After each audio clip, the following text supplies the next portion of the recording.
100 grand Ross with the Rock Never Stop here for a post-game reaction. Pistons pull out another one, and it had me a little worried for a little bit there. I'm going to be honest with you. I'm a missed. But I'm going to also try to give an honest post-game reaction. Because up 136 damn points to the New Orleans Pelicans. 136 points to the Pelicans. No Zion. No Trey Murphy III. No DeJounte Murray. Not even Yves Messi. They gave up 136 points. But 130 points. But I want to dive into this because they also put up 136 points. And so we got to give credit to where credit is due. Look, I did a pregame, and let me know if you enjoyed the prequel to the game video I did, because that was fun, and it was cool, kind of coming up with some ideas of what I was going to be looking for in this game and how I think it would play out for the win it, and then doing like a post game reaction. But yeah, let me know in the comment section if you want again. Let me just start off with some of the things that I said in the pregame. One of the things I said in the pregame was that Jalen Duren needed to have and he did. I said he needed to be over 20 points. I think he got to exactly, pull it up here, 22 points. 6 of 9 from the free throw line, 12 rebounds, 2 assists. Did get into foul trouble with 4 fouls. That was a little disappointing, but hell of a game from Jalen Duren. That was something I pointed out early. The next thing that I pointed out was that I wanted to see who Jay with in terms of his starting lineup in the backcourt. And he went with Dennis Schroeder and Malik Beasley. No surprise. We know that J.B. Bickerstaff loves his veterans. He's going to give them primary opportunity. And that's what he did. That C.J. McCollum was going to be the best scorer in this game. I called that about C.J. And C.J. dropped 40 points on our boys. 40. I said that Asar Thompson was going to have to stay out of foul trouble. He could be someone who can neutralize C.J. McCollum and not allow him to get off. And that did not happen. And if I'm honest with y'all, it was frustrating. It was frustrating. And I understand all sides of it. Side of it, J.B. Bickerstaff, there's some room for development. And y'all let me know, because I watched the post game. I watched his interview. And he kept mentioning not making it about himself, about Ron Holland. You think he's talking about Asar Thompson making it about himself? I don't know, but there is some sense of frustration with the Asar Thompson minutes or lack thereof, even when he's not in foul trouble. There just seems to be so much opportunity that's missed in terms of giving him minutes and allowing him to develop and to evolve into the role that he's showing he is deserving of in terms of being a point forward. And so I'm not sure if that was what J.B. Bickerstaff was alluding to with Asar Thompson, but it's to say I could see it on both sides. All right, what's going on, Ricardo? What's going on? On one side of things, when I look at Asar Thompson, it is mad frustrating for him to get into foul trouble constantly. Look, it's one thing to say you think you deserve more bigger role. I'm not saying that I see any quote that he's saying that, but the energy just feels like there's something off between him and JB, and I kind of understand it. On one side, Asar wants more minutes, but he's not earning it by constantly getting into foul trouble with the same boneheaded fouls over and over. In fact, I was almost thinking to myself the last 2 games, is Asar Thompson just tired and he's fouling on purpose so he can just sit on the sideline? That must be what it is, because his play and constantly getting nicked for the same foul. At this point, the referees aren't even giving him the benefit of the doubt. They're leaning towards just calling a foul on him because he is known for making bonehead fouls, just Jaren Jackson Jr. used to in the beginning of his career. And so when you look at Thompson's minutes and its fluctuation and lack of growth and opportunity, the blame goes on both sides. Because at the same time, even if he's getting into foul trouble, he's still your best perimeter defender.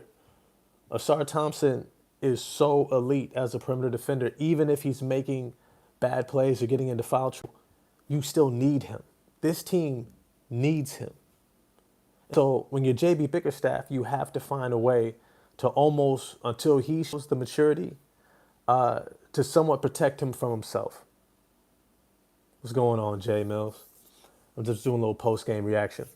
You know, as to say, JB, if this is what I would do if I'm JB Bickerstaff. I talk to Asar and I have follow up check ins with him. I say, look, man, you can't keep getting called for the same fouls over. You're an essential part of this team. This is the role that you have. Point forward, defensive ace. You're a lockdown guy. You hit the boards. You give us great energy around. You cover the perimeter for us. You fulfill a huge need for this team. I need to stay out of foul trouble. These fouls, the little reach-ins, the little being out of position or getting caught just going too fast, is something that and cut out. And this is how you're going to do. This is our plan for you cutting it out. And then when he gets into foul trouble, like he did early in this game, and he gets 2 quick fouls, and then he puts up his hand and says, I got it. You go, you have not proven that to me yet. And you sit him down on the bench, which eventually you did. I understand giving him a minute or 2 extra and then sitting him down. And then he comes in the third quarter and he picks up a 3rd foul, really bad foul. Play him another 2 minutes and then you get him down again. 3rd quarter he comes in, picks up the 4th. You sit him down, but here's the thing. You have to keep putting him back in the game. You have to. You absolutely have to. This game almost got away from you because the perimeter defense was so terrible. It's just terrible. Malik Beasley has been an absolute cone on defense. An absolute cone. Against bench units, Malik Beasley can hold his own defensively. Against starters, he was getting torched. And this is the 2nd game in a row he's been torched. He got torched against Dallas by Dinwiddie, and he gets torched tonight by C.J. McCollum. He cannot be your primary perimeter defender. If he's sandwiched between 2 other guys, maybe he can do enough, but against starters, they're smart enough to be like, yeah, I'm going after you. I'm going after you. Malik Beasley was a complete liability in this game. Complete. Now, Asar Thompson was also a liability as well. And that has its impact. But down the stretch in that 4th quarter, when you needed to get stops, this is when I need to see Bickerstaff pull strings and say, hey, you know what? Let's do an offensive-defensive substitution. Let's go ahead and get Asar Thompson in there in set moments and aspects of the game so we can maximize what he can give us. And then when it goes back to an offense, if you have an opportunity, pull him back out. You see, you don't want to just not play him for stretches. And this is the 2nd time in a row that he's done that. If he's tired, if Asar Thompson is tired, if he's not able to give you that pop, the same way I'm going to talk about later, I think Isaiah Stewart is tired as well, or he's dealing with some sort of knick-knack injury. Hey, sit him down. You have the luxury of having Paul Reed there to be able to slide in behind Isaiah Stewart. If he's tired, if Isaiah Stewart doesn't have that pop, he doesn't have that lift to be able to challenge at the rim, he doesn't have the ability to chase down rebounds, okay, that's fine. We have a good 13 guy. We need you down the stretch because I keep saying the end of the season stretch, the last 10 games or so are going to be absolutely brutal. It is going to be a gauntlet. And the Atlanta Hawks are hot on the Pistons' heels. We are going to have these guys ready. Cade Cunningham, Isaiah Stewart. If they're not %, Asar Thompson also. If they're tired, if they're dinged up, let them rest. Let them rest. Now I want to talk about some other things.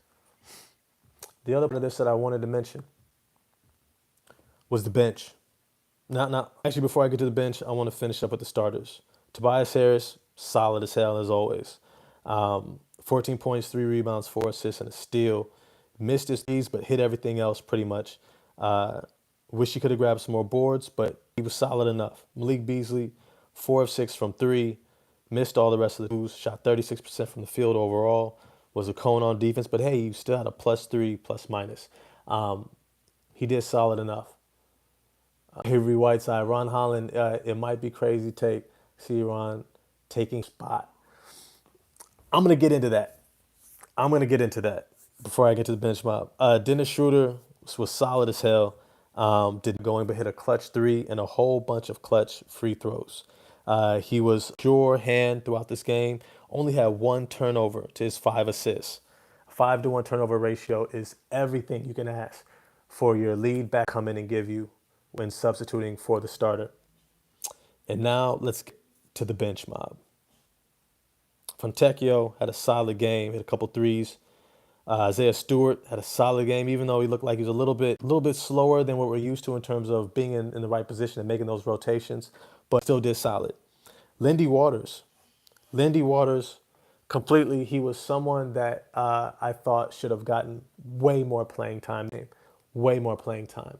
Malik Beasley should not have been playing an entire first quarter, and then the next 3-4 minutes of the second quarter. That made no sense. And I even tweeted it. I said, "Look, this is going to hurt you on the back end because you're killing Malik Beasley's legs, and he's not going to be able to finish for you." Sure enough, he was not able to the game as a starter, or at least even be in the lineups. They were just like, "Hey, we're gonna go with somebody else." What's going on with Chris Harris? What's going on? But this is what I wanted to get to. Ron Holland and Marcus Sasser won us this game. They won the Pistons this game against the Pelicans. Ron Holland, from the get, was solid as hell. He gave us more of what he did in the first half against the Dallas Mavericks while nicking out what he did in the second half. And that shows focus. That's what you want to see. The growth of Ron Holland has been in his focus. Something I wish I saw time. See, what Ron Holland was able to do was he was able to leverage his speed, knowing that the Pelicans had no real perimeter defense against wings outside of Bruce Brown. And Bruce Brown did a hell of a job. I'm going to be honest. There was a play where he blew it up against all three guards. He blew it up against Marcus Sasser, against Dennis, and against Ron Holland, and ended up getting a shot clock violation all by him. He just kept switching it. They weren't smart enough to just pull it out, space it out, bring that pick, and get him off of him. That's what you have an elite perimeter defender like Bruce Brown. But all that's to say is when he wasn't in the game, all you had was C.J. McCollum on the wings, Jordan Hawkins on the wings. Oh, he ate them, and that was exactly what he was supposed to do. He used his speed and transition to get down court, beat the defense down, and get ahead. Wide open layups, great touch finishes with the left hand, the right hand, strong foot, even had a little flip shot. But what I appreciated the most was his decision making, especially in that first half. When he came into the game, he got to the rim, but the very next time he had the kick out to Simone Fontecchio. Again to the middle, had another kick out to Simone threes. Then he comes back, he drops it into Isaiah Stewart that ends up in a layup. His ability to make good choices and good decisions while utilizing his and athleticism in the open court and in the half court begs for more minutes. This is how you prove that he is deserving of more minutes. Yeah, completely. He was great today. His energy and his only to be 19 years old. I told you he's very confident. He's very confident. He has a game that's NBA ready. Avery Whiteside, right? His decision making completely. Now here's the thing. I also appreciated that he kept shooting the three ball, and that shows confidence in yourself even when you miss the first two. Ron Holland's ability to have the balance of knowing when to attack from the perimeter and when to take the open threes is huge because defenses are leaving him open. But here's the thing that they're going to realize soon enough is that as Ron Holland continues to explode into those opens that are left for him when teams don't guard him at the three-point line, that is going to begin to have its own gravity. Just like against somebody like DeRozan, even though he doesn't shoot a lot of threes, you have to guard him at the three-point line because if you don't, he has the ability to attack as soon as he catches it. Yeah, he has amazing body control, great body control. And his handle was a lot tighter. You saw in the second half against the Mavericks, when the ball around, had 3 straight turnovers. In this game, he was about as sure as you can get his handle. You could tell he went back, worked on it, tightened it up, came in this game confident, ready to go, and he just balled out. But he made great decisions. He made others better. Now, I also tweeted that the play of the game was a very interesting sequence because Marcus Sasser has the ball at the top of the key. Here comes Jalen Duren to the top of the key. Supposed to pass him the ball, runs a little dribble handoff action. Jalen Duren gets lazy. And here's the thing. I don't know what it is, but Jalen Duren just has some lazy moments where he just gets relaxed and he stops staying sharp and locked in. And this is one of those moments where you have somebody on your backside. You have to come all the way to the ball when you get a pass You have to the ball. You can't just put your hand out. And he got lazy, just put his hand out. My man, I think it was Markovic, how do you say his name? Makovic came behind, knocked the ball loose. I thought it was going to be a turnover. I think it was a tied ball game, or maybe New Orleans was either down by one or up by one. It was really close. And the ball it's almost stolen by New Orleans.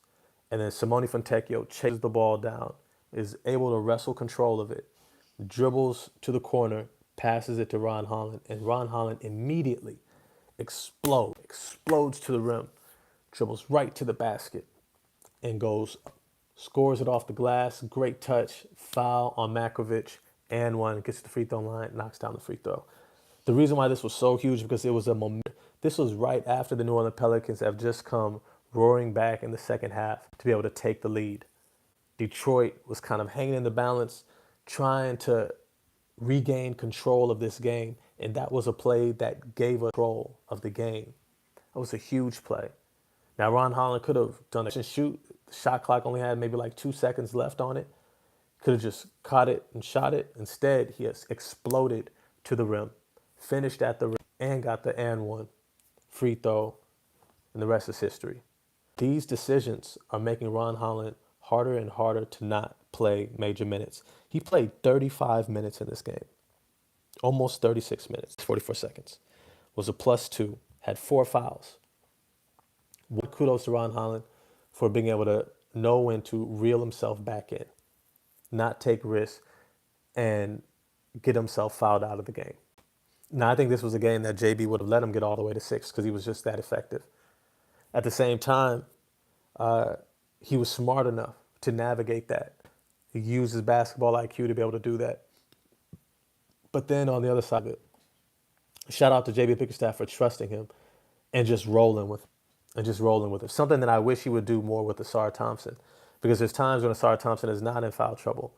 He's not doing anything wrong. He's having a good game, a great game, and he just pulls him out at his minutes restriction point. And it's one of those things where it's like, yo, he's a young guy. Let them get rolling. Let them build that confidence. Give them the minutes when they're playing in a way that is there to be rewarded, right? And that's what Ron Holland got, 35 minutes. Now, I want to get to Marcus Sasser. Marcus Sasser has had probably one of the rawest deals on this team in his second season. To be relegated to a bench role that, look, I'm not saying start him over you or Cade, any of that. But what I am saying is that to be dropped down to a third string guard, to be asked to shift his style of play into more of a facilitator, and then get dinged or knocked for not being able to be something else than what he's been, instead of acknowledging what he is and playing him towards those strengths. That is an extremely hard situation for anyone. You want me to do something else than what I've been doing that's made me successful, and then when I'm not doing that well or at the same level, now my minutes are going to hit. My opportunities get reduced. And then you go ahead and bring in somebody like Dennis Schroeder in free agency, who then just takes my minutes altogether, so now I'm getting D and Ps. That is a crazy hard situation to be in. But shout out to Marcus Sasser staying ready. He stayed ready this entire season. And fortunately, Marcus Sasser has gotten back to just being him. He's like, look, I'm a scorer for guard. That's what I do. Go ahead and do it. And do it well. Get you 20 points every single time that game and force JB to say, I'm not going to play you because you're not facilitating enough. Look, if you get us down the court and into our offense or into a good shot, whether it's yours or somebody else's, I'm not mad at that, especially when you're coming in off the bench. I don't need you to be Darius, not you. That's not you. That's fine. Play to your strengths.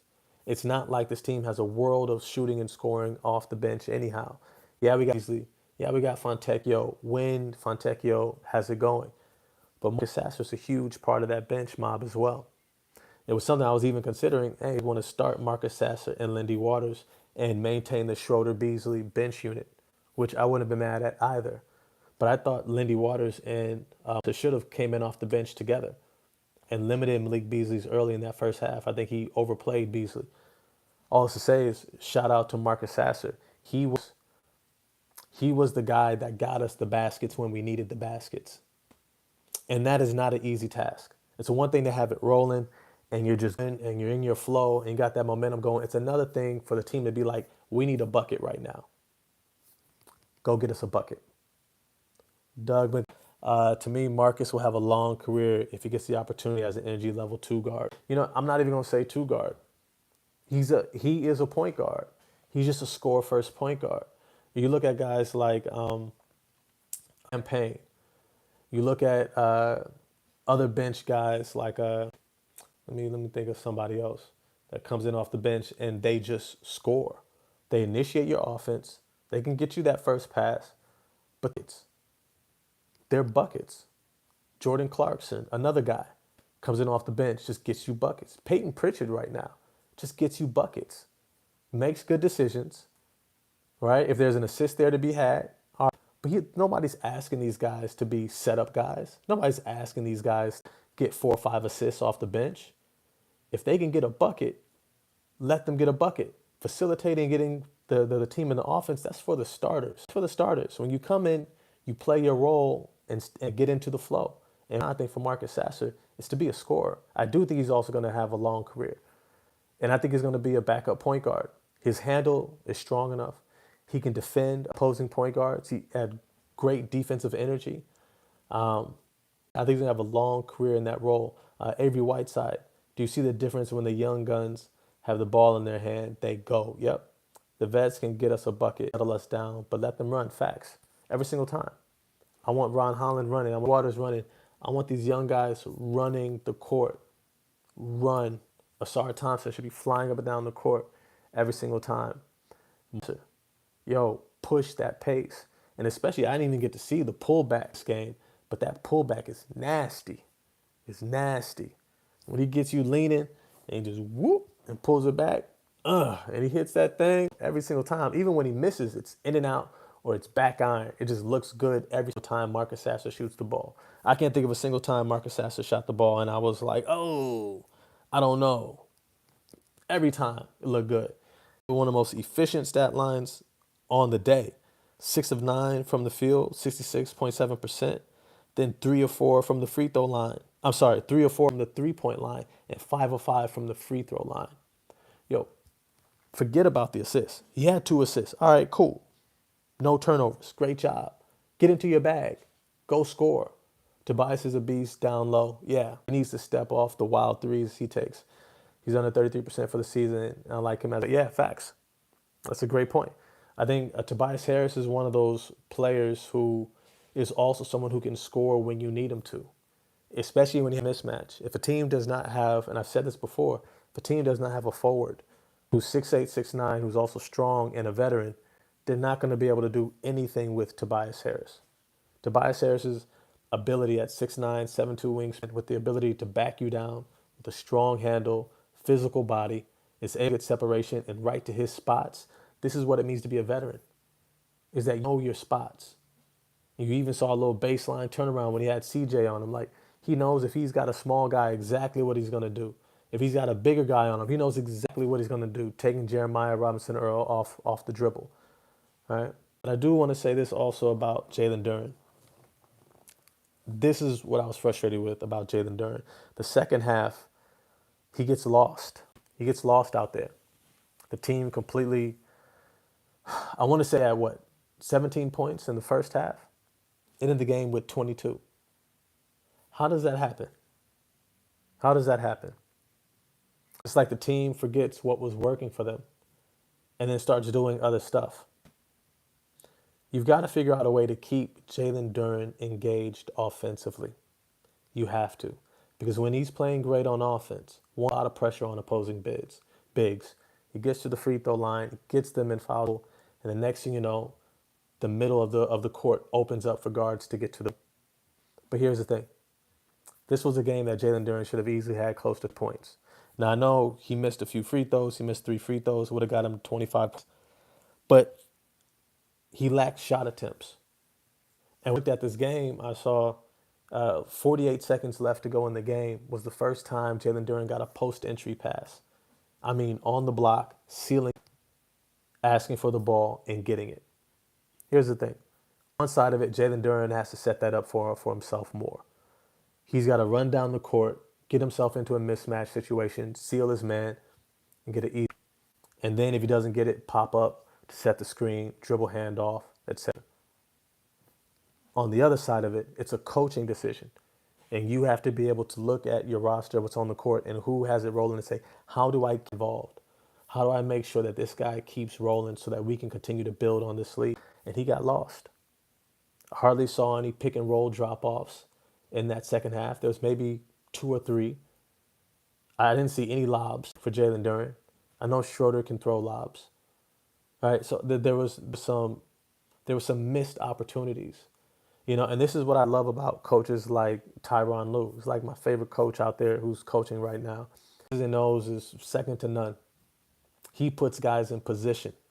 This was the type of game where you would have seen high-low going on nonstop. Nonstop. It would have made the game easy. Made the game easy. But all in all, great game from the Detroit Pistons as a whole. A terrible defense. Once again, could not contain on the perimeter. Some of that has to do with Sasser Thompson getting into foul trouble. And I think J.B. Bickerstaff has to work out. J.B. Bickerstaff has to sit himself down, be humble about it, sit down with Sasser Thompson and be like, hey, what's going on? Because your energy level has plummeted. You're getting caught in the wrong spot. You're now a step behind plays. I don't see you flying around. Are you hurt? Are you tired? And if he needs a breather, if he needs a rest against San Antonio, look, rest him, Ron Holland, give some more minutes to Fontecchio and Paul Reed. Figure it out. But you're going to need him down this stretch. San Antonio is the last gimme game. And I'm going to be honest with y'all, it's not even really a gimme game, if I'm honest. If I keep it real, San Antonio is not going to make the playoffs. But at the same time, they're only 3 games out of the 10 seed. So it's not impossible. So San Antonio will be playing. They got Chris Paul. They got guys like Devin Vassell and Stephon Castle, Jeremy Sohan, Keldon Johnson. This took it to the Pistons last time they played us. And I'm going to be honest, they have all the pieces. The only thing that they don't have is someone who can contain Jalen Duren. And he can have a big game, especially if he stays out of foul trouble. But here's the thing. J.B. Bickerstaff is going to have to make an emphasis on getting Jalen Duren the ball, and he cannot let Sasser Thompson get into foul trouble. They have some explosive wings on this San Antonio Spurs roster. I'm sure we'll probably have Cade Cunningham, maybe, or he might be sitting out another game. Who knows? Tim Hardaway Jr. offers some more size, but he might be out as well. So then you're looking at starting Dennis Schroeder and Malik Beasley. We already know Malik Beasley gets taken advantage of a lot. And if Sasser Thompson cannot stay out of foul trouble, it is going to be a long night. Because it's not going to be CJ McCollum with his nice little 50 layups at the rim. It's going to be them boys banging on us nonstop. I'm talking about over the rim, 2 hands, flushing it, layup line, dunk session. Stephon Castle, and Vassell, Jeremy Sohan, Keldon Johnson. These dudes are going to be coming for us. And so we're going to need a Sasser locked in. JB, you're going to have to do something about that. Sit there, talk with him, work it out, figure it out. But hey, it's your man 100 Grand Ross with The Rock Never Stops. Is calling it like I see it. Post-game reaction. I hope you subscribe, hit the bell for notifications. If you stay with me to this video, put a little basketball on your comment in the comment section and let me know how you think the next game against the Spurs are going to go. There's so many moving pieces. Do we sit out Cade Cunningham again? Do we start the Schroeder-Beasley backcourt again? If Cade is back, who do we start next to him? All right.